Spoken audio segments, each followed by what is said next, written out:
मी काही जास्त फार मोठा काही प्रवचनकार नाही आहे, कारण इथं एवढे मोठे विद्वान भिक्षुगण आहे, त्यांनी आपल्याला जेवढं मार्गदर्शन केलं, समजणे वालों को इशारा काफी होता है, नाही का? आता कसं आहे, त्यांनी जे सांगितलं फार मोठा आहे, म्हणून आजच्या या धम्मपरिषदेच्या निमित्तानं मला जे आयोजकांनी, या कार्यक्रमाचे जे आयोजक आहेत, माझे गुरु म्हणायला हरकत नाही, भदंत यश प्रज्ञाबोधी महाथेरो ज्यांच्या अधिपत्याखाली दर सालाबादाप्रमाणे इथं धम्मपरिषद होत असते, आणि त्या धम्मपरिषदेला आज उपस्थित असलेले अमेरिकेचे म्हणते बिमल रामसी, भदंत धम्मगवेसी भिक्कुनी खंतिकेमा अमेरिका सिस्टर आहेत, आणि भदंत डॉक्टर आनंद यांच्या उपस्थितीमध्ये ही धम्म परिषद संपन्न होत आहे। महास्तवीर राष्ट्रपालजी हे पण या धम्म परिषदेला उपस्थित आहेत, आणि आपण सर्व लोकांनी या धम्म परिषदेला उपस्थितीत राहून या धम्म परिषदेची आपण ज्याला मधून शोभा म्हणू शकत नाही, परंतु या धम्म परिषदेचा जो एक सन्मान आहे ते आपण सर्वांनी राखला, याची आपल्याकडे विनंती करून सांगतो आयोजकांना, I am only one club time, त्यांचं म्हणणं आहे की एक तास बोलणार आहे, बंदेजी जास्त बोलणार नाही। बंदेजी आपले भोकरदनचे कमल किशोर जोगदंडे आहेत, त्यांना भोकरदनला जायचं आहे, तर ते टीव्ही लॉर्ड बुद्धा चॅनलचे प्रतिनिधी आहेत। हा पूर्ण लाईव्ह कार्यक्रम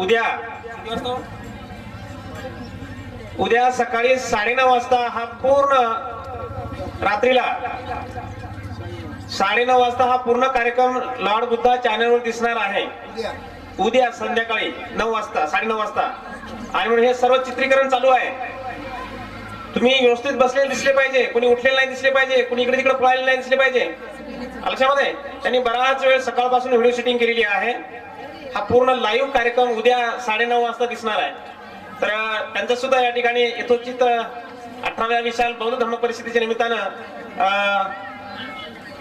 स्वागताध्यक्षांना मी या ठिकाणी सूचना करतो, उपासकांच्या वतीने विनंती आहे की कमल किशोर जोगदंडे भोकरदन लॉर्ड बुद्धा चॅनलचे प्रतिनिधी आणि भोकरदन तालुक्याचे सम्राट प्रतिनिधी यांचं या ठिकाणी पुष्पहार आणि सन्मान चिन्ह देऊन त्यांचं या ठिकाणी धम्म परिषदेच्या निमित्तानं त्यांचा गौरव करण्यात यावा। त्याचप्रमाणे तुम्हाला माहिती आहे, समोरची जी सांची कमान आहे, जवळपास 3-3.5 लाख रुपये खर्च करून ती सांचीची कमान आपल्या वडिलांच्या स्मरणार्थ बनवलेली आहे। असे आमचे मोरे परिवारातील गणेशभाऊ मोरे, गणेशरावजी मोरे यांनी आपल्या वडिलांच्या स्मरणार्थ 3 लाख रुपये खर्च करून ती सांचीची कमान बांधली। तो जो गेट आहे ना, लोखंडी गेट, तो गेटच जवळजवळ 50,000चा आहे, बाकीचं मटेरियल कमान वगैरे खर्च असं जवळपास 3-1 लाख रुपये खर्च आलेला आहे। त्यांच्या सुद्धा अध्यक्षांना सूचना आहे, उपासकांच्या वतीने विनंती आहे की त्यांचा सुद्धा या ठिकाणी हार सन्मान चिन्ह देऊन त्यांचा गौरव करण्यात यावा। त्याचप्रमाणे या मावसाळ्याकडे येत असताना सुरुवातीला जी कमान आहे, जी लोखंडी कमान आहे, विश्व शांती बुद्ध विहार, ती कमान पाहून जगातले लोक या ठिकाणी येतात। ज्या कमानीतून इकडे 10-12 गाव आहेत, त्या 10-12 गावचे लोक एंट्री करतात। एवढंच नाही तर या मावसाळ्याला जो कोणी जगातला माणूस येईल, तो माणूस त्या कमानीमधून एंट्री करतो। ती कमान ज्यांनी अतिशय श्रद्धेने बांधून दिली, असे ज्यांच्या वडिलांच्या स्मरणार्थ ती कमान बांधली, असे जोगदंडे परिवार वडगावचे आहेत। तसे ते मूळचे सिल्लोड तालुक्यामध्ये गारखेडा म्हणून आहे, परंतु गेल्या अनेक दिवसापासून वडगाव या ठिकाणी वास्तव्याला आहेत। असे जोगदंडे परिवारातील रमेशरावजी जोगदंडे आणि शेषरावजी जोगदंडे, विकास जोगदंडे या तिघांना सूचना आहे की आपण समोर यायचं आहे। मी स्वागताध्यक्षांना मी सूचना करतो, उपासकांच्या वतीने विनंती आहे की जोगदंडे परिवाराचा यथोचित स्मृतिचिन्ह देऊन त्यांचा सन्मान गौरव करण्यात यावा।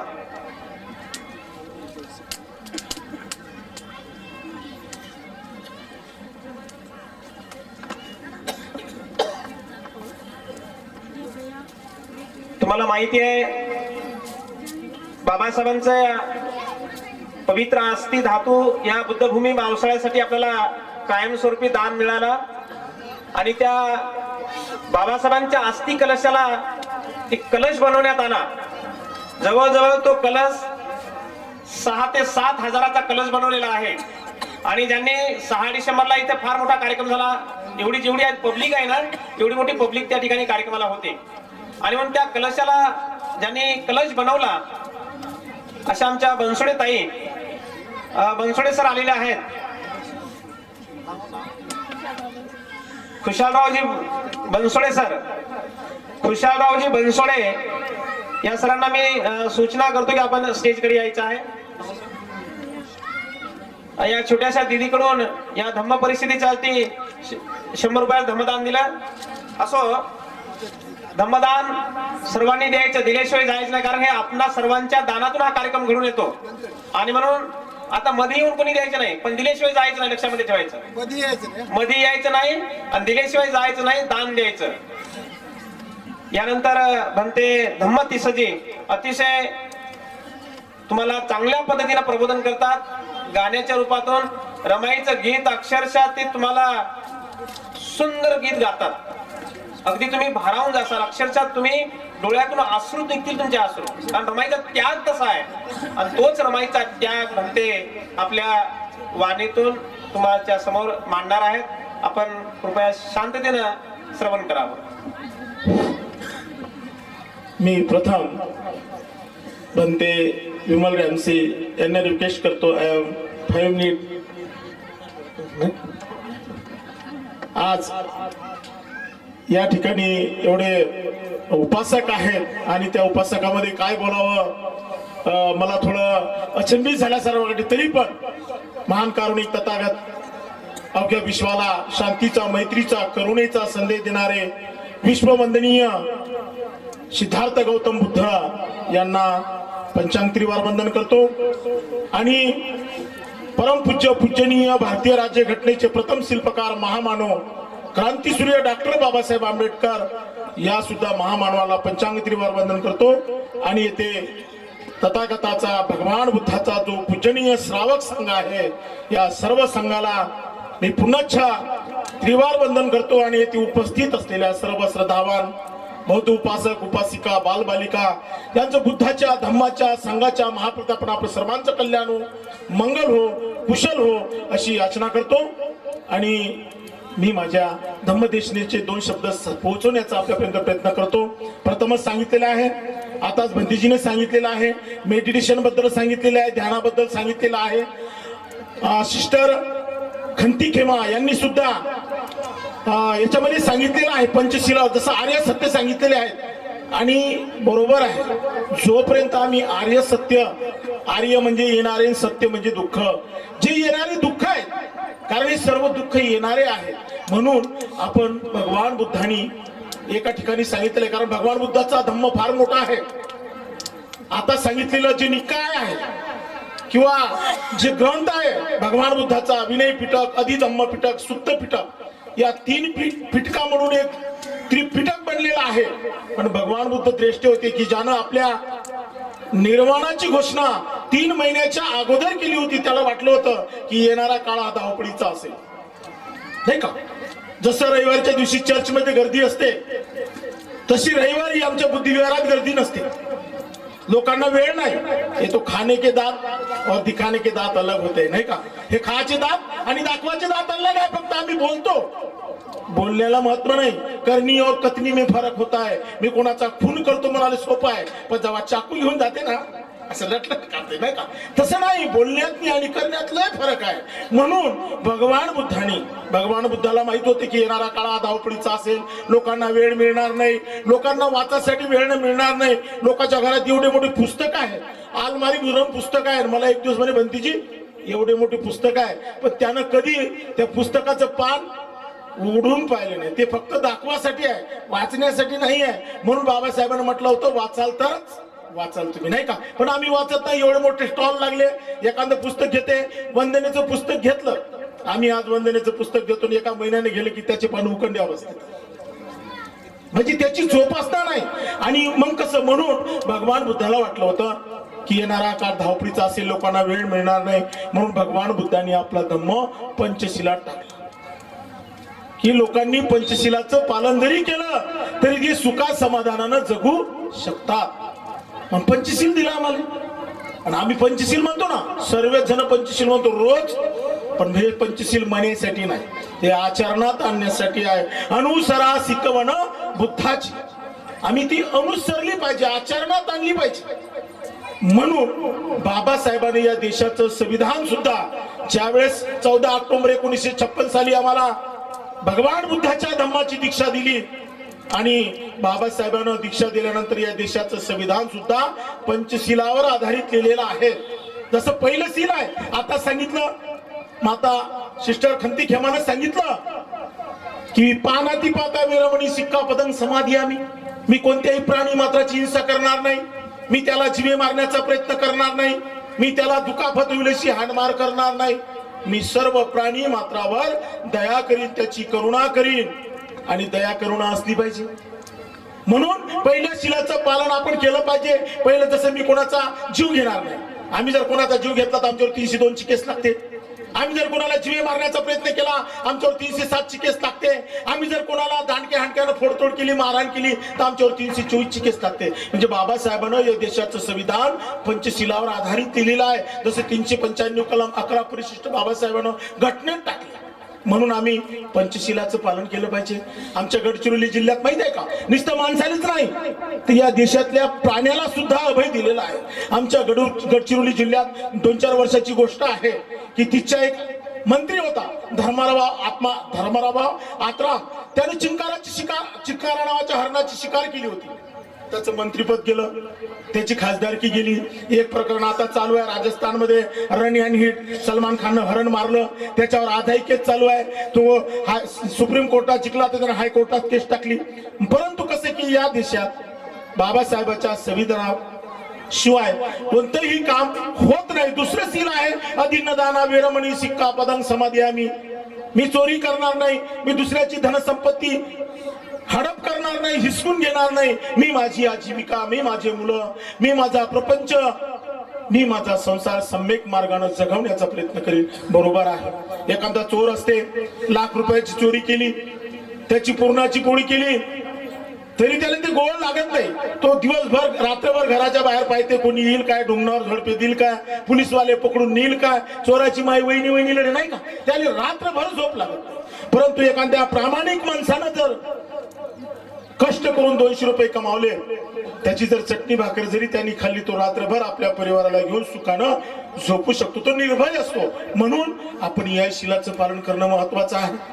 तिसरं शील आहे कामे सुमिच्छाचारा वेरमणी सिक्का पदंग समाधी आम्ही, मी काम वासनेपासून अलिप्त राहण्याचा प्रयत्न करतो. मी व्याभिचार करणार नाही, मी परस्त्री गमन करणार नाही, मी परस्त्रीला माझ्या माय बहिणीचा समान दर्जा देईन. बरोबर आहे, दिला पाहिजे. कारण आज आमच्या देशामध्ये, पुरोगामी महाराष्ट्रामध्ये आमच्या माय बहिणीवर अन्याय अत्याचार होत आहे. 6 वर्षाची मुलगी समजत नाही भाऊ, 60 वर्षाचा, त्या दिवशी पेपरला बातमी होती 80 वर्षाच्या म्हातारीवर बलात्कार केला. म्हणजे कशामुळे होती, याचं कारण आहे की आम्ही भगवान बुद्धाने दिलेल्या शिलाचं पालन करत नाही. 2500 वर्षापूर्वीचं शील आहे कामे सुमिच्छाचारा वेरमणी सिक्का पदंग समाधी आम्ही. आम्ही जर या शिलाचं पालन केलं तर आमच्या देशातली, आमच्या महाराष्ट्रातली माय बहीण सुरक्षित राहिल्याशिवाय राहणार नाही. बरोबर आहे, आम्ही तसं केलं पाहिजे. 4थं शील आहे मुसावादा वेरमणी सिक्का पदंग समाधी आम्ही, मी खोटं बोलणार नाही, मी कोणाची निंदा करणार नाही, मी कोणाची चाळी करणार नाही, असं आम्ही म्हणतो नाही का. बऱ्याचशा वर त्या विहारात जातात, भाई कौन सा शताब्दी नगर का विहार हो या मैत्री विहार हो, शिवाजी नगर का. बाय हमारी रोज विहार में जाती है और बोलती है शिलेच्या पाण्याचा घ्यावे घोट, पाण्याचा तांब्या भरून असते, शिलेच्या पाण्याचा घ्यावे घोट, नेहमीच बोलावे खोट, आणि खोटं बोलल्याशिवाय भरत नाही आमचं पोट. बोलणे केले नाही होत नाही का, बोलायचं नाही का. शिलेच्या पाण्याचा घ्यावे घोट, असं वाटतं की बाबा काय अमृत पिऊन राहिले. शिलेच्या पाण्याचा घ्यावे घोट, नेहमीच बोलावे खोट, आणि खोटं बोलल्याशिवाय भरत नाही आमचं पोट. खोटं बोला ना, कारण खोटं बोललंच पाहिजे माणसानं, पण खोटं असं बोललं पाहिजे की जेणेकरून आपल्या खोटं बोलण्यापासून इतरांचा फायदा होत असेल तर खोटं बोला. जसं दिवाळीचा सण आहे, काही आमच्या उपासिकांचा साड्याचा धंदा आहे नाही का. मग सुरातून साडी आणायची, सुरातून 1000 रुपयाची साडी आणली, मग 1000 रुपयाची साडी आणली, इकडे काय 500 रुपयाची कोण माती खाव का. मग 1000 रुपयाची साडी आली तर 2000ची सांगा लागत, तेव्हा ती 1500ची जाईल. 1000 रुपये मुद्दल निघन, 500 बाय लेकरं बाय खाईल. असं खोटं बोला ना.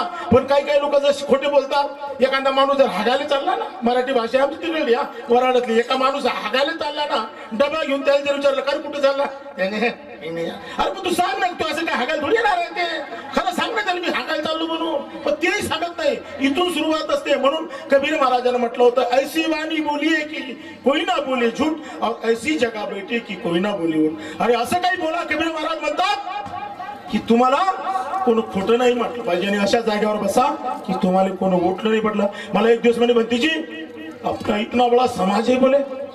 मैं म्हटलं इतना बड़ा समाज है तो कबीर महाराज में जो को कहा था, अरे मुर्गी के पुत घने आगे थाट पीछे थाट, कोई इल्ली ले गई कोई बिल्ली ले गई, हो गए बाटा बाट. बोली इतना बड़ा समाज है. समाज है इतना बड़ा. मैं 5 साल से अहमदनगर में रहता हूँ. मैं 5 साल में मुझे किसी ने खाना खाने को अभी तक बुलाया नहीं. 5 साल से मैं खुद चारिका करके खाता हूँ, खुद बना के खाता हूँ. अरे मला 5 वर्षापासून कोणी असं सन्मानानं भोजनासाठी बोलावलं नाही.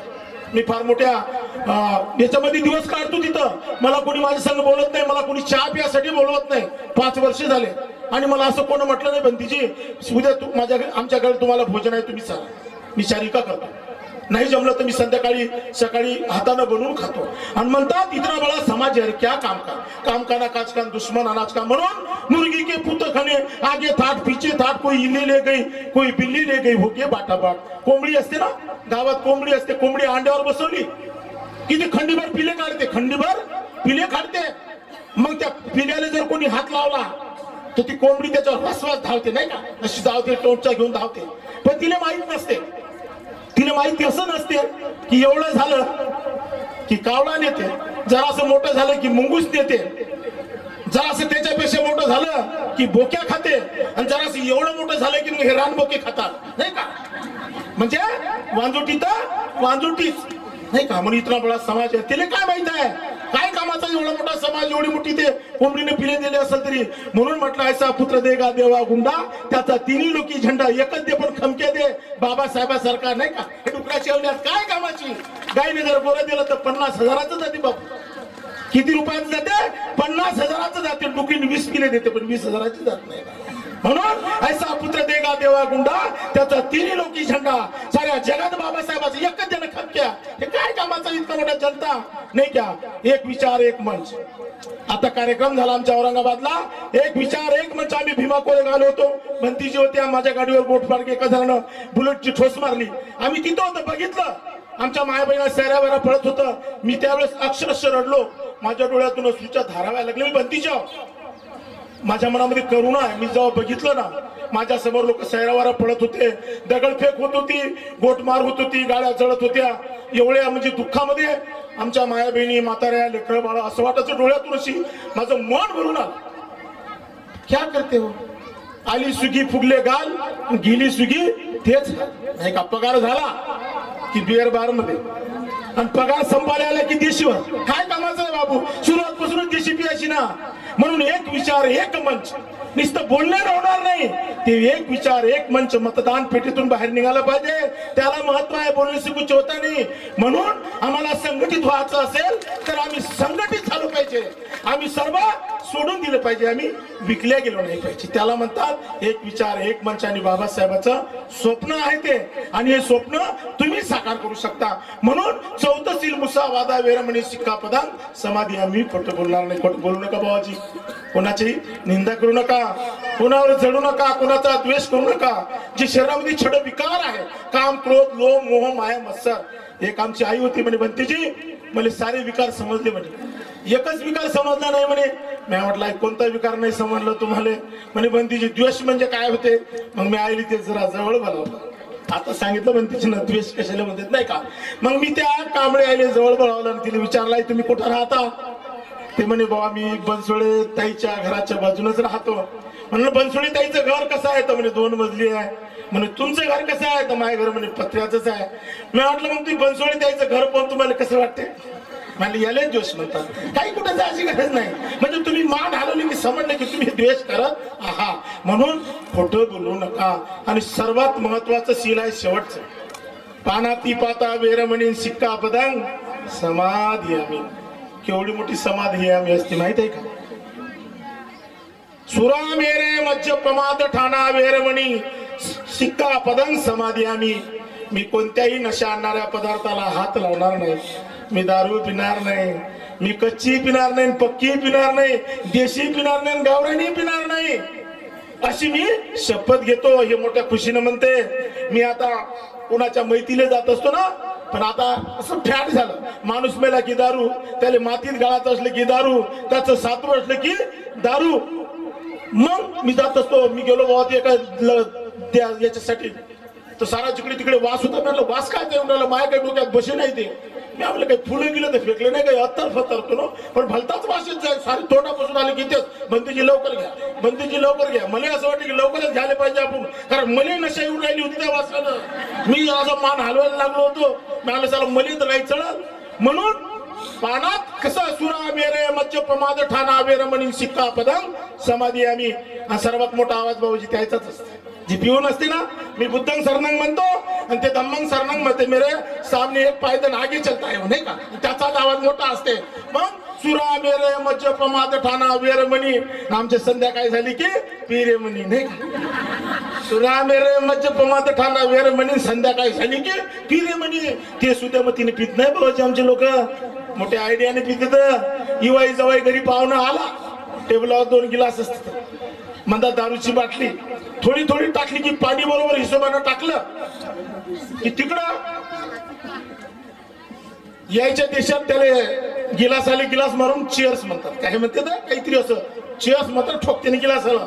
पण आमच्या इकडला बहादर नाही, ते गिलास आले, गिलास ठोकला, जे भीम विवाई घ्या, अशी आले चढत नाही बापू, जय भीम टाकून किती दे. कसं काय. आणि मग 25 नहीं का, पंचशीलाचं प्रवचन करने के लिए 5 मिनट हमारे आनंद जी ने जो पंचशील समय देने, उस समय के पहले उनका समय होता है, लेकिन बनते धम्मत इसका प्रवचन सुनना है, इन लोग बैठे हैं. म्हणून आता येणारी 7 तारीख आहे. ये जो पुरस्कार मुझे मिला है, हे जो मला पुरस्कार भेटला, हे मी मागितला नाही. लोक पैसे देऊन देतात. माझ्या कार्याची पावती आहे. मी बंतीची सोबत 1 महिनाभर फिरत आहो. मुझे आपसे कुछ लेना देना नहीं है. मुझे आपसे कोई भी चीज की कोई जरूरत नहीं है. मला सर्व काही भगवान बुद्धाच्या याच्या धम्मामध्ये सर्व अवेलेबल आहे. म्हणून आता येणारी जी जयंती आहे 7 तारखेची, आठवण आली रमाबाईची. तुम्हाला पाहून आठवण आली रमाबाईची, नाही का. नाही तर मला तशी काय आठवण येत नव्हती, पण तुम्हाला पाहिल्याबरोबर माझ्या मनात एकदम खळबळून आलं बाबा. कसं एकदम असं बडबड बडबड झालं, कारण रमाबाईची आठवण आली मला. म्हणून मी कसं सांगतो की एक छोटस बंतीजीने सांगितलं, आनंद बंतीजी की बंतीजी मुझे तो कहा है कि भाई एक गाने से शुरुआत करो, लेकिन मैंने बोला गाने से शुरुआत नहीं करता हूं मी जरासं थोडंसं सांगतो आणि मग म्हणतो. रमाबाईचं जयंती येणार नाही का, कारण रमाबाई होती म्हणून बाबासाहेब झाले. रमाबाई जर नसती तर बाबासाहेब झाले नसते. बरोबर आहे ना. कसे झाले असते.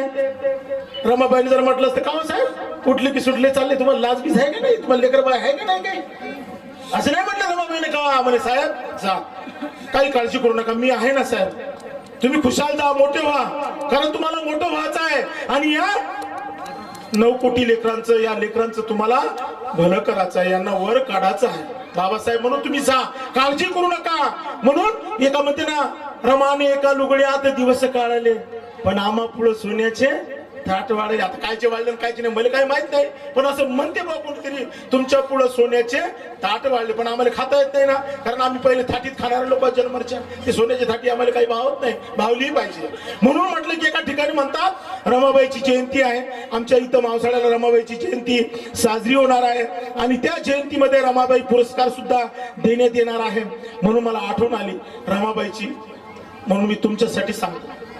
एक छोटस कसं की एका ठिकाणी म्हटलेलं आहे, माय रमाई माऊली जशी पिंपळाची जशी पिंपळाची सावली, तशी आमची माय माऊली रमाई. रमाई माऊली जशी पिंपळाची सावली, स्वतः राहिली उन्हात आम्हा केली सावली काय वरणू रमा तुझं नांदन काय वरणू रमा तुझं नांदन अगं तू भीमाच्या घरातील जसं शुभ्र चांदन काय आहे नाही का म्हणून आठवण आली मला एका ठिकाणी रमाबाईची मी माझ्या जीवनात एक मी साधा एक कलाकार होतो छोटा सा बहुत बड़ा कलाकार नहीं लेकिन इधर नहीं आता था तो बहुत बड़ा कलाकार बनता था मैं लेकिन मैं ऐसा नहीं सोचा कि इसमें सकून मुझे सकून मिला इधर आया तो मला एक समाधान वाटलं की म्हणून मला रमाबाईची आठवण आली तुम्हाला पाहून आठवण आली म्हणून माझं गीत आहे मी स्वतः कवी आहो मी छोटं मोठं गाणे लिहितो माझं गीत तुमच्या मी समोर सादर करतो माता खंती खेमा को भी एक गाना सुनना है सॉन्ग सुनने का है कल माता जी ने बोला सॉन्ग सुनने का अरे नाईस मग मी एक छोटस गाणं तुमच्यासाठी सादर करतो रमाबाईचं आणि आमच्या आनंद बंदीला सुद्धा आवडते मला तर असं वाटते की आपण आपल्या सर्वांच्या डोळ्यातून अश्रू पडले पाहिजे जिसको माझ्यात एक ज्याला आपण हे म्हणतात ना ते माझ्यामध्ये नैसर्गिक आहे मला ती नैसर्गिक देणगी भेटलेली आहे म्हणून एक छोटस गीत सादर करतो विचार करा माऊल्यानो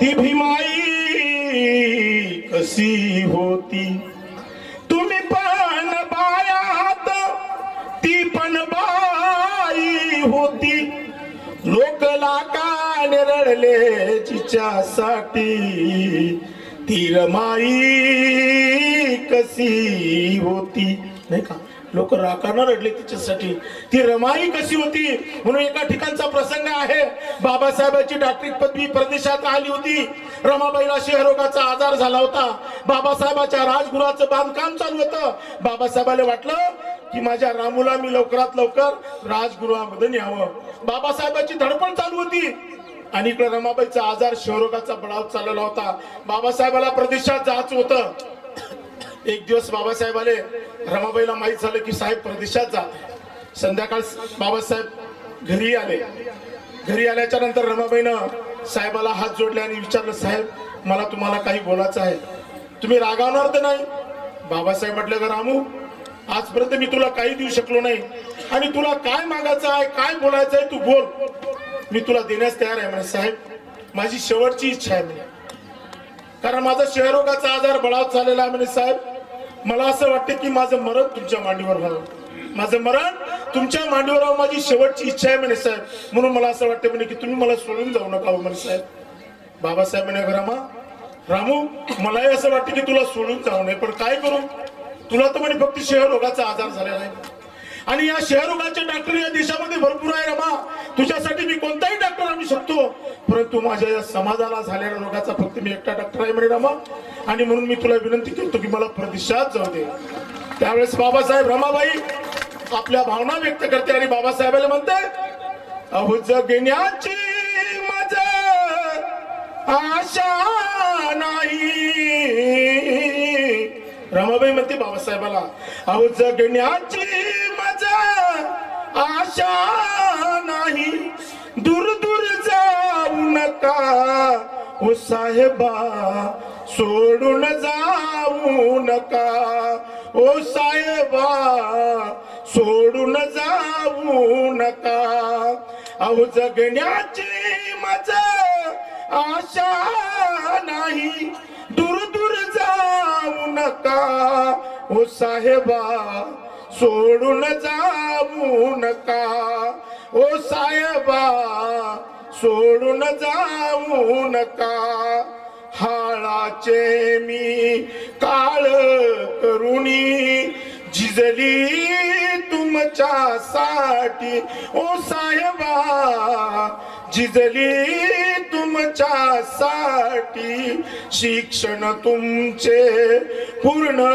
करा हो मी गेल्याच्या पाठी म्हणे समाज गाला पुढेच न्या हो मागे ओढू नका न साहेबा सोडून जाऊ नका ओ साहेबा सोडून जाऊ नका उच्च शिक्षण घेण्यासाठी जाता परदेशाला ओ साहेबा जाता परदेशाला गौऱ्या वेचुनी संसार केला संग घेऊन यशवंताला अहो नजरा भिडवा माझ्या कळेही बिरबिर पाहू नका ओ साहेबा सोडून जाऊ नका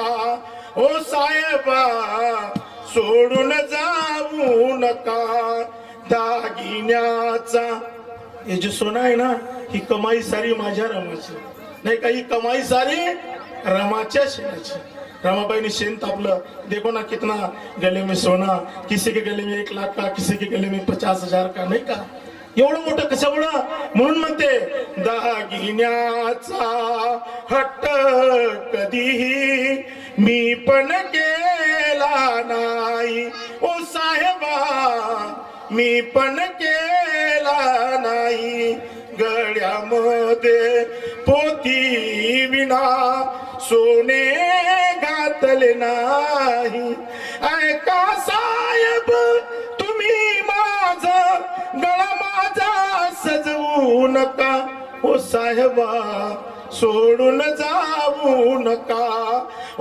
साहेबा सोडून जाऊ नका हीच माझी आशा होती खांद्यावर जाण्याची अखंड राहो भाग्य माझ रेखा कुंकवाची अरुणा परी कोटीले करे अरुणा परी कोटीले करे दूर दूर ठेवू नका ओ साहेबा सोडून जाऊ नका अहो जगण्याची मजा आशा नाही जगण्याची मजा आशा नाही दूर दूर जाऊ नका ओ साहेबा सोडून जाऊ नका ओ साहेबा सोडून जाऊ नका ओ साहेबा सोडून जाऊ नका जब तुमच्या मनात ज्यावेळेस अशा भावना उत्पन्न होईल असं वाटेल की तुम्ही की हमें धम्म के पीछे जाना है बाबासाहेबांचा त्याग पाहायचा रमाबाईचा त्याग पाहायचा त्यावेळेस असं वाटेल माणसाला की मी काहीतरी करत काहीतरी केलं पाहिजे प्रत्येकाच्या जसं आता सांगितलं आमच्या बंतीजींनी की आमच्या वकील साहेबांनी निस्वार्थपणे आमचा समाज 61 समाज महत्वाची पैसे न घेता जसे आमच्या समाजामध्ये अशा लोकांची गरज आहे बोलने वाले की जरूरत नहीं है हे नेता लोक की जरूरत नहीं है बाबासाहेब नेता होता त्याला समाजाला कुठेतरी न्यायचं होतं म्हणून बाबासाहेब नेता होता अभी के नेते इनका नाम नेते कुठे नेते काय नेते मात्र नेते 100% कुठेतरी तुम्हाला म्हणून त्याचं नाव नेते बाबासाहेब होता नेता म्हणून विचार करा म्हणून बाबासाहेबांना म्हटलं शिका तुम्ही शिकले आणि जेवढे शिकले तेवढे झुकले काही कामाचं नाही संघटित व्हा संघटित आम्ही कवा आलोच नाही बाबा आता काल परवा पाहिले जरा असं डोळ्यानं पण त्याच्यात कवा माती पडते का काय पडते याचंही बजेट नाही आणि संघर्ष करा रोजच आमचा संघर्ष चालू आहे ते पूर्ण माझ्या अंगणात काऊन हागलं की ते सपाट हे संघर्ष नाही सांगितला विचाराचा संघर्ष सांगितला बहुतसे लोक काय ते म्हणते की आम्ही आता लय प्रगती केली आणि काय प्रगती केली नाही काय प्रगती केली तर बहुत बडा परिवर्तन हुआ काय परिवर्तन झालं पहिले फाटके घालत होतो देत आमचं सुटे घरात नाही का पहिले फाटके घालत होतो आता स्वतःची घालतो पहिले मेलं खात होतो आता चित्त खातो काय फरक पडला आमच्या ती काहीच नाही तिच्या तिथंच हिरे माया मागल्या ताकण्या चांगल्या हिरे माया मागल्या ताकण्या चांगल्या काहीच बदल झाला नाही बदल केव्हा होईल बाबासाहेब म्हणे की जोपर्यंत विचाराशी माणूस सहमत होत नाही तोपर्यंत आमच्यात बदल होणार नाही बाबा एक कांबळे उभा राहिले की 5 कांबळे उभे असते कसा काय बदल होणार आहे कसा काय आमच्यात बदल होणार आहे म्हणून आम्हाला बाबासाहेबांच्या विचाराची नित्यंत गरज आहे शिका संघटित व्हा संघर्ष करा कारण बाबासाहेबाला माहित होतं बाबासाहेबांनी या देशाचं राजकारण हे काही केलं नाही बाबासाहेबांनी ज्यावेळेस बाबासाहेब मॅट्रिक पास झाले त्यावेळेस समाजातल्या लोकांनी बाबासाहेबांचा सत्कार करण्याचं ठरवलं. त्या सत्कारासाठी मराठा नावाचे एक केळसकर गुरुजी, मराठा समाजाचे केळसकर गुरुजी होते. त्या समारंभामध्ये बाबासाहेबाला त्या केळसकर गुरुजीनं बुद्ध चरित्र बाबासाहेबांना भेट दिलं. बाबासाहेबांनी ते पुस्तक वाचलं. त्यांना त्याच्यात 3 रत्न सापडले, प्रज्ञा, शील आणि करुणा. बाबासाहेबांना वाटलं की प्रज्ञेशिवाय माणूस मोठा होत नाही, म्हणून बाबासाहेब ज्ञानाचे महामेरू झाले, ज्ञान पिपासू झाले, ज्ञानाचा महासागर झाले. अमेरिकेमध्ये कोलंबिया विद्यापीठात बाबासाहेबांचं तैलचित्र लावलं आणि बाबासाहेबांना संबोधलं सिम्बॉल ऑफ नॉलेज, म्हणजे जगातला विद्वान. आणि त्या विद्वानाचे आम्ही लेकर बनती जी आम्ही बुद्ध थायलंड में जाके चलो, थायलंड में जाओ. त्याला भिक्षूचा देश म्हणतात. थायलंडला भिक्षूचा देश म्हणतात. तिथे 40 लाख भिक्षू आहेत. किती? 40 लाख भिक्षू आहेत थायलंड मध्ये. आणि तिची प्रथा कशी आहे, भिक्षू जर भोजनालय बसला तो लोकांची लाईन लागते की भिक्षूचं भिक्षा पात्र धुवायसाठी. आणि हमारे इधर की बुद्ध गाडीवर चक्र, या गाडीवर बाबासाहेबाचा हात, तिकडून बाबासाहेबाचं मुंडकं, आणि बंतीजी पैदल चालला घाम पुसत, त्याच्या समोर थरकून गाडी घेऊन जाते. अरे अशी जेव्हा तुम्ही गाडी थांबवसान, बंतीजीले गाडीवर बसवसान, तेव्हा तुम्ही बुद्ध. नाही तर बाबा गाडीवर एवढं मोठं चक्र, इकडून एवढा हात बुद्धाचा, इकडून भीमा बाबासाहेबाचं मुंडकं, आणि बंतीजी निसता घाम पुसत जातो रस्त्यानं, पण त्याच्या समोर गाडी भरपूर घेऊन जाते ते चक्रवाला. इसको बुद्ध नाही कहते, याला बुद्ध म्हणत नाही. आणि ज्या वेळेस असं घडेल या देशामध्ये की ज्या वेळेस बुद्ध माणूस रस्त्यानं जाईल आणि तो भिक्षूसाठी गाडी थांबवल, त्यावेळेस विचारानं आम्ही बुद्ध होऊ. म्हणून कसं आहे की आम्ही बुद्ध झालो पाहिजे, बुद्ध झालेला आहो, म्हणून आम्ही विचार केला. पण बाबासाहेबाला वाटलं की, म्हणून बाबासाहेब ज्ञान पिपासू झाले. बाबासाहेब अमेरिकेमध्ये, इंग्लंडमध्ये शिक्षण घेत असताना नुसतं प्रज्ञा नाही, त्यांनी शिलाची सुद्धा जोपासना केली. शिलाचं सुद्धा पालन केलं की परदेशात दारूच्या पार्ट्या व्हायच्या. लोक बाबासाहेबांना म्हणत, बाबासाहेब एखादा पेक घ्या ना. तर बाबासाहेब म्हणे, अरे मी इथे पेक घ्यासाठी नाही, घोडभर दुधाचा पावाचा तुकडा खाऊन भुकताना भागवली. अरे खेळून भीमानं ज्ञानाची कुस्ती अंधेरी वस्ती जागवली. घडून येतो घडून गेला नवा नवा इतिहास, 18 तास भीमाने केला हो अभ्यास. आज एखाद्या साहेबाला फोन करा, साहेब नाही साहेब झोपले. अरे काय रात दिवस झोपतं का बाबाजी? साहेबाला फोन करा, साहेब झोपले. 2 मिनिटं बसा. परंतु त्याला बंदीचा आटोप लागला. 2 मिनिटं बसा. म्हणून की प्रत्येकानं आपलं जीवन जगताना, म्हणून बाबासाहेबांना शिलाला महत्व दिलं. शिलाला असं महत्व दिलं की परदेशात बाबासाहेब एवढे सुंदर होते, 6.5 फुटाची उंची बाबासाहेबांची, एवढं मोठं डोकं, त्या डोक्यात आजही साधारण माणसाच्या डोक्यात ती टोपी येत नाही, बाबासाहेबांची हॅट ती येत नाही. बाबासाहेब एवढे सुंदर होते. सुंदर असल्यामुळे बाबासाहेब परदेशातल्या मुली बाबासाहेबांवर जीव ओढून टाकायच्या. जीव ओढ मॅडम माताजी थोडा महिला मंडळ आता इकडे येऊ नका, 5 मिनिटं थांबा. म्हणून बंदीचं प्रवचन चालू आहे. परदेशात बाबासाहेब एवढे सुंदर होते की परदेशातल्या मुली बाबासाहेबांवर जीव ओढून टाकायचे. बाबासाहेब एक प्रसंग आहे, बाबासाहेब ज्या कॉलेजमध्ये शिकत होते त्या कॉलेजातली मुलगी बाबासाहेबांवर प्रेम करायची. संध्याकाळी गार्डन मध्ये चहा पीत बसले होते बाबासाहेब. तर त्यावेळेस ती मुलगी, म्हणजे तुम्हाला माहिती आहे सर्वांच्या परिचयाची आहे, लुसी नावाची मुलगी होती. ती बसली होती गार्डन मध्ये आणि बाबासाहेबाला तिने लाजत लाजत विचारलं, मिस्टर आंबेडकर मुझे आपसे कुछ कहना है. तर बाबासाहेब म्हणले, लुसी सांग ना तुला काय करायचं आहे, काय म्हणायचं आहे. इंग्रजीत म्हटलं, मला काही इंग्रजी येत नाही बा, मी काय एवढा शिकलो नाही. पण ते म्हणे इंग्रजीत विचारलं, तिने म्हटलं असेल काही. तर बाबासाहेबाला म्हणे, साहेब आंबेडकर साहेब म्हणे तुम्हाला काहीतरी विचारायचं आहे. तर बाबासाहेब म्हणे, सांग ना लुसी काय म्हणायचं आहे तुला. तर लुसी बाबासाहेबाला पहिले म्हणाली, mister Ambedkar of very smart, तुम्ही फार सुंदर आहात, तुम्ही फार सुंदर आहात. त्यावेळेस बाबासाहेब म्हणाले, वा लुसी, या प्रदेशात माझ्या जवळचं कोणी नसतानी, माझ्या ओळखीचं कोणी नसतानी, माझ्या नात्यातलं कोणी नसतानी तुझ्यासारखी मुलगी माझ्या सौंदर्याची तारीफ करते, म्हणजे मी किती भाग्यवान आहो. पुन्हा लुसी म्हणाली, नो नो आंबेडकर तसं नाही. मग सांग ना भल्या माणसाने काय भानगड आहे. तर ती पुन्हा म्हणते, mister Ambedkar of very talent, तुम्ही फार विद्वान आहात, तुम्ही फार हुशार आहात. पुन्हा बाबासाहेब मध्ये वा लुसी नावाचा एक शब्द आहे. ज्यावेळेस नागराग मंडळीनं हे पिक्चर काळाचं त्या पिक्चरने नाव द्यायचं होतं. त्यावेळेस आमच्या औरंगाबादचे साहित्यिक गंगाधरराव पानतावणे यांना फोन केला आणि विचारलं, म्हणे मला सैराट नावाचं पिक्चर काढायचं. म्हणे बाबाजी, म्हणजे सैराटचा अर्थ काय होते?